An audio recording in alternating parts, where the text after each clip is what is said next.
epic fury! যে ভয়ে পিছু হটেছে ট্রাম্প, ইরানের হাতেই এখন যুক্তরাষ্ট্রের ছড়ি। তার মানে ইরানকে আসলেই যুদ্ধে জিতেছে। পাইলট বাঁচানোর নামে কি প্রতারণা করেছিল ট্রাম্প?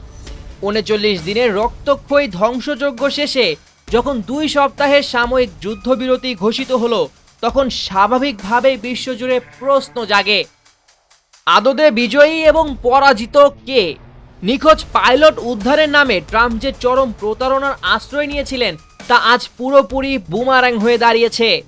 ইস্পাহানের মরুভূমিতে তথাকথিত রেস্কিউ মিশনের আড়ালে পাঠানো মার্কিন C-130 সাপোর্ট বিমানটিকে গুড়িয়ে দিয়ে ইরান শুধু বিমানই ধ্বংস করেনি, বরং ধ্বংসস্তূপ থেকে উদ্ধার করেছে এক মার্কিন নারী পাইলটের অত্যন্ত গোপন ব্যাটল প্ল্যান। প্রতিরক্ষা বিশ্লেষকদের মতে খোদ পেন্টাগনের এই পূর্ণাঙ্গ যুদ্ধকৌশল বা ব্লু প্রিন্ট শত্রুর হাতে চলে যাওয়াই হলো সেই মূল কারণ যে ভয়ে তড়িঘড়ি করে পিছু হটেছেন ট্রাম্প। এই চরম গোয়েন্দা বিপর্যয়ের পর মার্কিন রণতরী USS ট্রিপলি ভয়ে পিছু হটেছে এবং হোয়াইট হাউসের সামনেও নিজেদের দুর্বলতা ও ভবিষ্যৎ পরিকল্পনা ফাঁসের ভয়ে এই যুদ্ধবিরতি মেনে নেওয়া ছাড়া আর কোনো বিকল্প পথ খোলা ছিল না।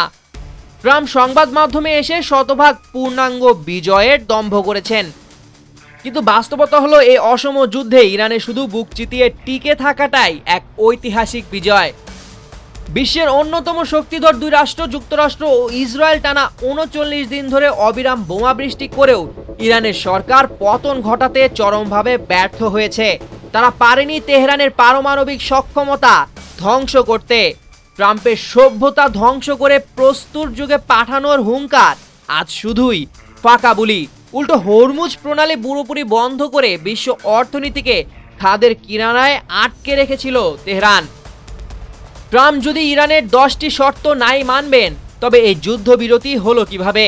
নগ্ন সত্য হলো, ব্যাটল প্ল্যান ফাঁসের এই চরম মুহূর্তে পাকিস্তানের মধ্যস্থতায় শুরু হওয়া আলোচনায় ট্রাম্প প্রশাসন বাধ্য হয়ে ইরানের দেওয়া 10 দফা শর্তকেই আলোচনার মূল ভিত্তি হিসেবে মেনে নিয়েছে। এই কঠোর শর্তগুলোর মধ্যে রয়েছে হরমুজ প্রণালীতে ওমানের সাথে ইরানের একচ্ছত্র নিয়ন্ত্রণ, পুরো মধ্যপ্রাচ্যে থাকা মার্কিন সেনা প্রত্যাহার এবং সব ধরনের আন্তর্জাতিক নিষেধাজ্ঞা বাতিল করে পূর্ণ ক্ষতিপূরণ দেওয়া। অন্যদিকে যুদ্ধবিরতির সিদ্ধান্তে ইসরায়েলকে পাত্তাই দেওয়া হয়নি। খোদ ইসরায়েলি বিরোধী দলীয় নেতা ইয়ার লাপিদ এটিকে ইসরায়েলের ইতিহাসের সবচেয়ে বড় রাজনৈতিক বিপর্যয় বলে আখ্যা দিয়েছেন।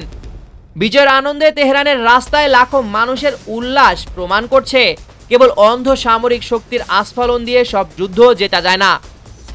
ভিয়েতনামের পর মধ্যপ্রাচ্যেও আমেরিকা তা হারে হারে টের পেল। সামিউল জয়, 21 টেলিভিশন।